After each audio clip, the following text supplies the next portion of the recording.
the end of the show for you, so stick around. What a great show we have here tonight. You already know the music, of course, but we also have, let's have a look in the green room. From the world of movies, we have Ian McShane, Nicholas Hoult, and the man who made the Olympic Games so much of a great event, director Danny Boyle. Right there, ladies and gentlemen. Hello, chaps. Danny, we couldn't let this moment pass without our own magnificent opening ceremony, so I thought I'd show you how it could be done.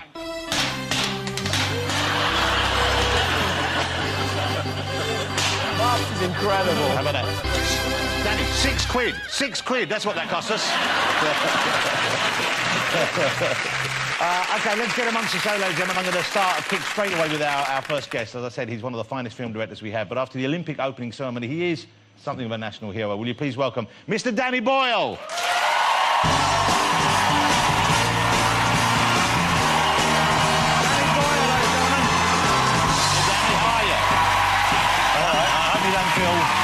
Compromised by that. Danny Boyle!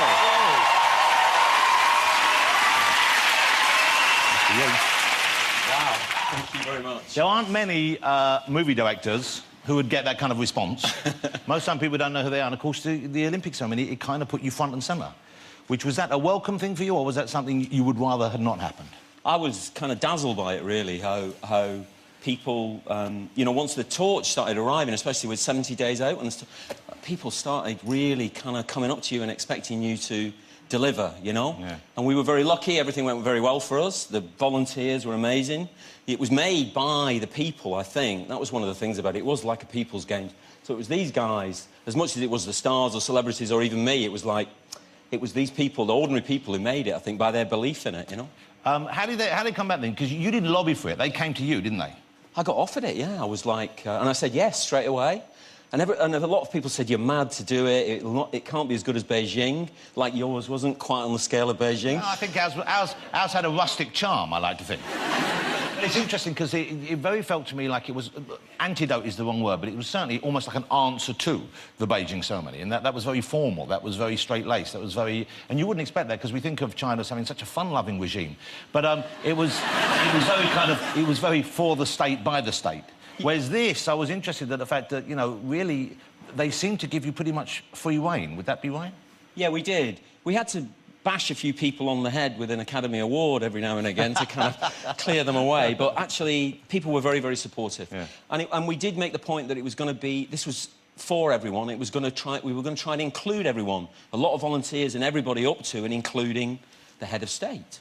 The Queen herself. Yeah, yeah. Well, OK, now that was an incredible moment, and that was a surprise to everyone. How did you actually get her? Because you didn't initially ask her to do it, did you? Well, no, because it was part of the protocol. You have to bring in the head of state and sing the national anthem, and we thought we'll do something different. So we wrote up this idea of the James Bond idea, and we sent it into them, and we were asking, really, for permission for them to accept that it wouldn't embarrass them and we'd get a double, a good double. And we were, like, thinking, you know, Helen Mirren, you know, who could we ask, you know, who's a really good actor? And they came back and said, we're delighted for you to do it, and Her Majesty would like to be in it herself. And she would like to, this surreal thing, she would like to play herself, which is quite a surreal idea. Because if she'd have wanted to be Bond, that would have put you in an embarrassing... Yeah, that would have been... like in Frankenstein. How would you have dealt with that? If she said, I want to do something different. I want to do something different. I want to do Daniel Craig. And how was she to work with? Because I wouldn't imagine she's used to taking direction. Well, no, it was... So we did it in the room where she greets the Prime Ministers, and then before we started, I went into the other room, which is where she lives, obviously, and it's, you know, a regular place with newspapers and tea trays and stuff like that. And she said hello, and she said, I've been at the dentist's all morning, so I'm not in a very good mood. Wow. So that put me right in my place straight away. And then she said, what do you want me to do? And I told her, and she said, fine. So we got in and we started doing it. And then she said, don't you think I should say something? So you didn't have any dialogue planned for her? No, initially? There was no dialogue written. She said, don't you think I should say something? And I said, yes, OK. And what do you suggest? And she said, I'll do something. And we started shooting. And she turned around and she said her lines beautifully. Wow. And Daniel, I imagine, even though we know Daniel Craig is, you know, a tremendous actor and also a great Bond, but he must have been a little nervous, I would have thought, sharing the screen with the Queen. It was funny us being there, and he was wonderful, actually. There's a moment in it where she walks past him, And you can see him as an actor just thinking, this is weird. I am a fictional spy in the service of a fictional queen, but here's the real one walking by me. This is too much. And off he went and joined the corgis on the way out. And the incredible thing is, you don't know this, but not only did she want the line, but that was her parachuting out of the helicopter at the end, wasn't it? I mean, she insisted, I believe. I can't She does all her own stunts, I've been told. Yeah, she is in action. With the royal bloomers on proud display. We had to be very careful with the bloomers, actually. That was one of the things we had to be very careful with. You did. What, did you show them various ones to get royal approval, or were there a pair that you just lifted out of her bedroom? There was consultation, yes. I bet there was. Wow. That's it. So you've now directed the Queen in one of her kind of, you know, very few screen appearances. I know, and made a little Bond movie as well. I mean, it's, like, amazing. Can we just have a look? Could you show a clip of that last bit again, or just a still from this? There's something I just noticed. OK.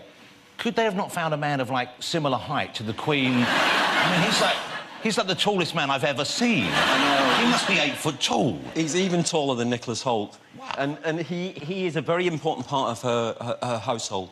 And So he's not an actor then? He's actual staff? No. I think that was one of the reasons that she wanted to do it. Yeah. Is that she wanted to... I think she wanted to show that we have a sense of humour, which was to do with the whole games.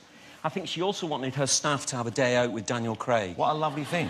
That's a lovely thing. To get their picture taken with him, because... So they got their picture taken with him? Absolutely, and I really... That was a lovely touch, actually. Was she in the picture as well? Are there pictures that the staff took of her? Yes. And I guess they put them on their own Facebook, whatever it is. Wow. They've got a royal Facebook. And distribute them. Who decided the actual structure of it and the story? Because obviously one of the most memorable chunks for me was the Industrial Revolution. Seeing those huge chimneys rise out of the kind of pastoral setting that you had there and there. Yeah, there's so much you can do, isn't there? I mean, that's one of our problems. We've so much history. You could dip into any kind of section of it. Yeah. And the reason we chose the Industrial Revolution is really because it began here. It affected the whole world, unlike some of our history, and we're still living through the remains of it, really, before we move on to whatever's next, the digital age, whatever it is. So it felt like the best thing to concentrate on. And also, we are amazing at engineering. Well, also, and having Tim Berners-Lee, the inventor of the World Wide Web, as part of the ceremony, you forget that happened here, and he gave it free to the world. He did. Which could have made him a billionaire. And I suspect there's a sort of I would have thought you felt a kinship with him, because you're very much someone who, I get the feeling, doesn't seek a personal reward for that kind of thing. I mean, I'm assuming, you're doing OK for yourself. You've had a couple of movies that have done all right. But, are you a socialist still? Do you consider yourself a socialist, or do you consider yourself just sort of someone who doesn't want to be part of the bigger showbiz picture? I try to live a normal life, really. I'm very lucky. Financially, I am very lucky. The films have made some money, and I try to, obviously, share that around a bit, as much as I can. But I wouldn't describe myself as a socialist, because it's difficult for someone in my position to be able to do that. So is that one of the reasons why you turned down the knighthood you were offered? That was just you would have felt uncomfortable being called sir, or you didn't want the fuss? What was that? It's both of those things, really. It's something that you just have a personal reaction to, and I'd have felt very uncomfortable. I find it difficult being called Mr. Boyle. Personally, I kind of wince at that, so I would... Boyle is a terrible name, you're right. I mean, I mean, you could change it. Bond is a good name. Speaking of Bond, changing the subject a bit here, you mentioned, you've done a mini Bond movie. They're looking for a director. Yes. For the next Bond film. I would have thought your name would be on the list. Have they approached you? Would you like to do that? Again, I'm not that comfortable with making those huge movies, I love watching them. And yeah, because that little tiny thing you put together for the Olympics, I can see that. That was a weekend. Yeah, no, I thought Sam Mendes made a fantastic job with the last one, and they did do wonderfully well. I was really proud of them watching it, and I love watching them. And I love watching, like, alien movies and, all those huge movies that we all love. But I'm not really the guy to make them. I like making a slightly smaller movie and trying to make it look like $100 million. And is that because of the control that you can hold over a smaller picture? Yeah. You get more control of casting, more control of your characters. You can make your characters do strange things, or, they don't have to follow stereotype patterns. There doesn't have to be somebody to root for. You can twist it and turn it. Well, speaking of things which are strange and unexpected, your new movie has many, many moments which delightfully kept me guessing at a fun way. The film is called Trance. It's out next Wednesday, I think. Yes. Here in the UK. Tell us what you can of the premise of that without giving too much away, because it's one of those movies where you could easily give too much away, couldn't you? Yes, you could. The setup is James McAvoy plays this young auctioneer who's involved in stealing a painting from his own employer. Yeah. and with the help of a criminal gang, who he then appears to double-cross, who then attack him to try and find out where the painting's actually disappeared to. That's the double-cross. And he claims amnesia about where it is. But it might be true, because something happens where you think, well, maybe he has got amnesia. He gets hit on the head. OK, well, you've given that away. Violently assaulted. And then, so what they do is they turn a bit of lateral thinking by Vincent Cassel, the head of the gang, and they turn to a hypnotherapist from Harley Street, an American played by Rosario Dawson. And she then puts James McAvoy into a series of trances, and she tries to discover where in his mind, where in his memories, is this day and what happened to the painting. Hypnotism is the basis. Hypnotism, as far as I understand, isn't really what it appears to be. Am I right in thinking, you must have researched it for the film, I'm sure, it's kind of, there's an element of nonsense involved in what we believe about hypnotism? Yeah, I mean, it's very benign for most people, but they do say, and our film depends on this, that there are 5 to 10% of the general population are highly suggestible. Yeah. And to those people, a hypnotist can do almost anything. Wow.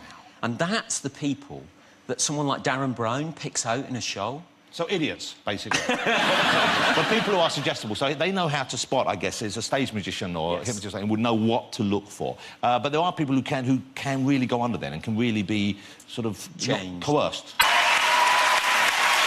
You've got everything you can possibly want.